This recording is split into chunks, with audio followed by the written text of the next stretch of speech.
Leo Barry may not have kicked the winning goal in a grand final, but he certainly did the next best thing for the Swans in 2005. Leaping Leo took the spectacular mark that halted West Coast charge to the flag with just seconds to play. Welcome, Leo. Yeah, Mike, how are you? Good, mate. Stephen Quartermain got it right. Leo Barry, you star. Yeah. How many times have you heard that, do you reckon? A couple of thousand, but never gets old. Sort of this time of year, grand final year, it always gets brought up again, and always get the tingle in the back of the neck. Have you met Quartus since he coined that immortal expression? Yeah, well, I hadn't met him before. It was about 2 months ago. I met him at a Swans function actually. So I was excited to meet Stephen. I think he was as well.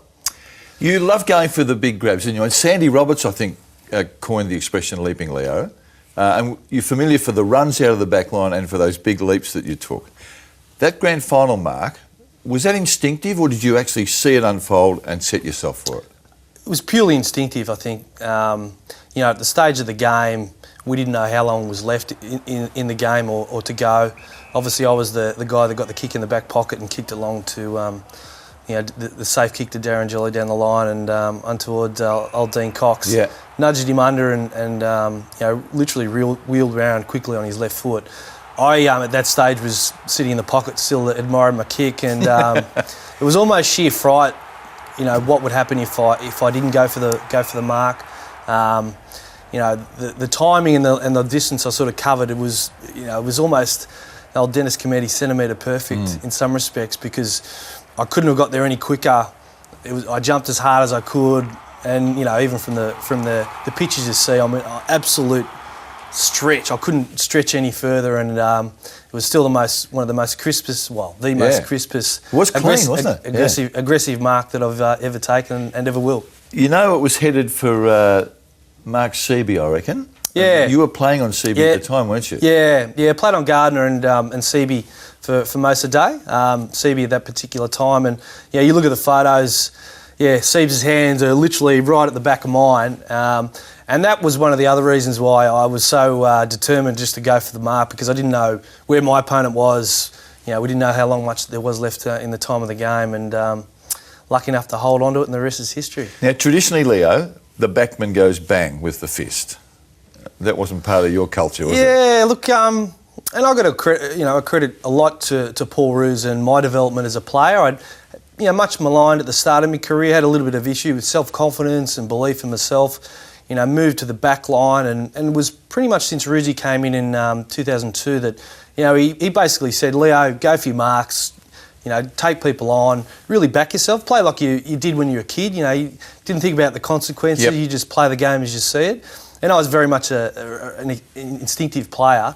Always used to go for my marks. Used to love taking a hanger in junior footy and taking people on. So, he never, not that I can remember. He might have said it a few times in the box, but never verbally said don't go for your marks. When you took that mark, there were only seconds to play. You didn't seem to hear the siren. Is that true? Did you? When the siren finally sounded, No. I remember Ty Kennelly nearly suffocated you. Yeah, the old Irishman. Yeah, he rode me home. Yeah, and you didn't actually know the siren had gone. 90,000 people. The state of the game. It was absolutely deafening. Yeah, he did literally ride you home. Yeah.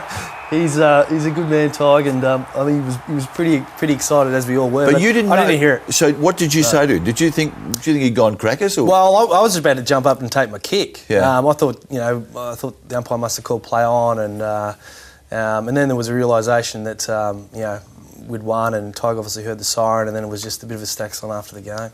Those of us in the crowd that day, I reckon I can remember thinking that I held my breath for probably 40 minutes. As that last quarter and a bit unfolded.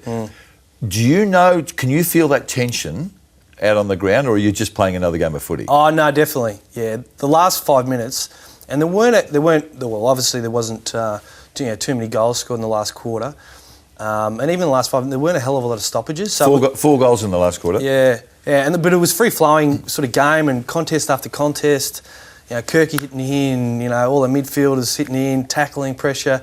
Probably, it was one of those games. It was a tight struggle, and both teams were one-on-one, so there wasn't a lot of open free play.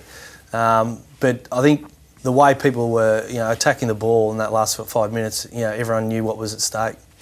Our boyhood dream is always to kick the winning goal in a grand final, right? Yeah. That event, that 2005 grand final, is remembered for your mark. Who kicked the winning goal for the Swans? Yeah, it was my little mate, Cannonball Amon Buchanan. Great little left footer and had a great career at the Swans. He was a little bit reminiscent of the Nick Davis goal, actually.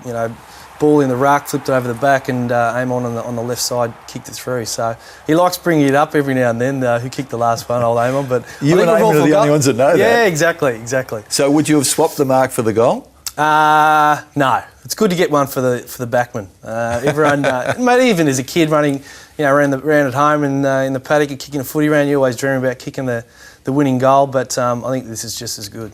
That's your mark is the most famous mark since Jezza in the 1970 grand final. You must have made a fortune out of it, did you? Look, no, probably not. Probably not. Probably not. No, the merchandise hasn't flown through or anything like that. But I think what surrounds it is more than paid me enough. I agree with that, and I know you wouldn't swap it. But my memory is that the TAB used that mark as an image in a promotional campaign. Yeah. And you took umbrage to that. Oh yeah, I did. I didn't authorise it, or it wasn't. I wasn't even consulted for that particular campaign.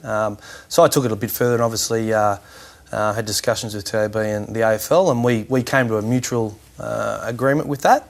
So did you mutually agree to it? Yeah, we did. Yeah, we did. We settled that, and that was done and dusted. Do you own the rights to that photo? Yeah, I do now.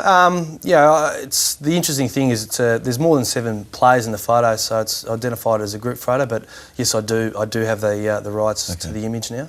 Leo, do you remember there were so many old stages, old South Melbourne people that were on the ground and then in the rooms afterwards? The Skiltons and Kimberleys and all those, and Barry Round and Rick Quaid, all of them.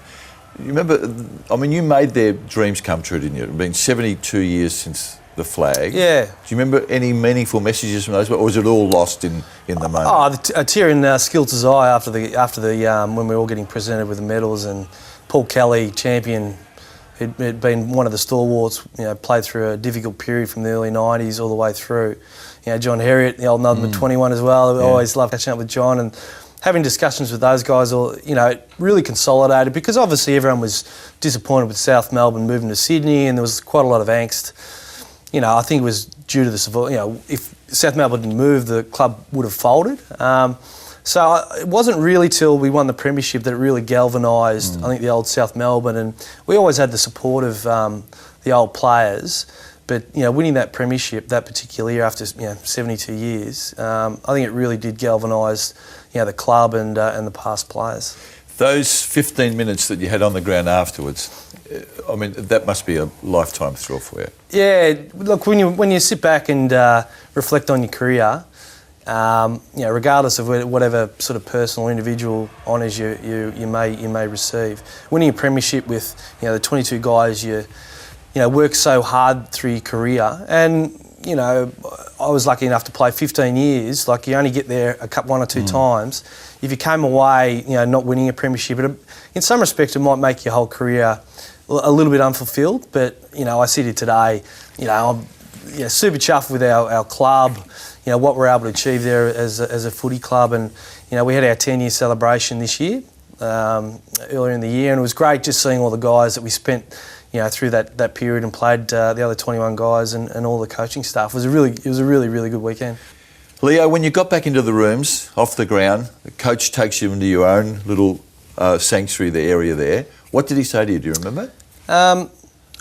Initially he closed the door, and he just sort of addressed just the players, the coaching staff, reflected on and said, boys, for the next 15 minutes we'll just keep the door closed, enjoy each other's company, hopefully let it set in to realise what you've been able to achieve as a group, from over the last couple of years to where we are today. And even at the start of the game, he said, look, if you play our role and play the way we know we can, we'll win the game. And he was absolutely correct. And even that 10 minutes, it was quiet. Like, a lot of people weren't really sort of talking. Everyone was just sort of reminiscing and just soaking in the the enormity of the occasion. 05-06, you could have won 2, you could have lost 2, both decided by a kick. Was it a fair, bottom line fair that one each for the Swans and West Coast, do you think? Yeah, probably. Yeah, you always like to think we could have won both, and we had all the momentum in 06, and we were coming home with a wet sail. Really slow start, and I suppose West Coast could have the same argument in 05. They had all the momentum, and obviously just had a rush behind before the end of the game as well. But they were a good team. They were a great team. Superb midfield.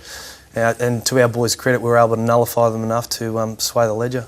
They were epic battles, mate. And one thing we know is that the name Leo Barry is immortalised by that mark. It was a massive thrill for all of us who watched it.